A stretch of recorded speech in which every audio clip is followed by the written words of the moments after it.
जमात इस्लामी के मुतालिबात तस्लीम करेंगे और मिलकर आगे चलेंगे।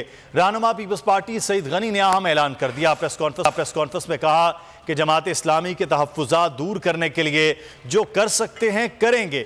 इलेक्शन कमीशन जो फैसला करेगा उसे पीपल्स पार्टी कबूल करेगी। उनका कहना था कि 6 हलकों पर DROs को काम से रोक दिया है। जमात इस्लामी का पीपल्स पार्टी के साथ चलना शहर के मफाद में होगा। पार्टी और जमात इस्लामी मिलकर इस शहर के बलदियाती इदारों में साथ चले।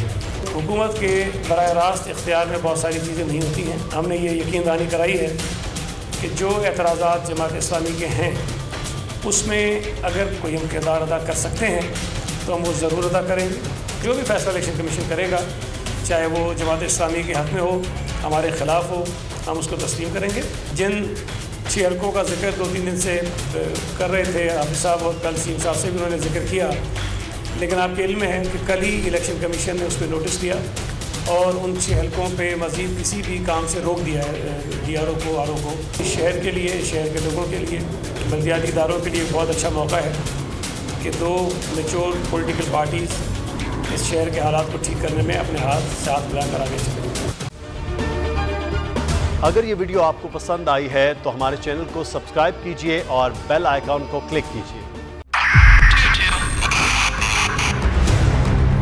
2022 बहुत सारे तोहफे भी देके गया पाकिस्तान की आवाम को। पाकिस्तान की आवाम को एक तोहफा ये दिया कि आवाम को पता चल गया कि पाकिस्तान का मीडिया क्या है। साल 2022 में सबसे ज्यादा देखे जाने वाला चैनल बोल न्यूज रहा नंबर 1। हमने बहुत सारे शोज और ट्रांसमिशंस की। पूरा साल मुसलसल जदोजहद में निकल गया कि ये वोट ऑफ कॉन्फिडेंस के पीछे कौन लोग थे। तोड़े रेटिंग के सभी रिकॉर्ड। सोशल मीडिया पर भी सबसे ज्यादा तेजी से 2.4 बिलियन व्यूज का संगे मील अबूर किया। एंकर्स को भी आवाम में सबसे ज्यादा मकबूलियत मिली और सोशल मीडिया पर भी बोल रहा सब पर सब्सक्राइब करें और बेल दबाएं ताकि कोई खबर रह न जाए।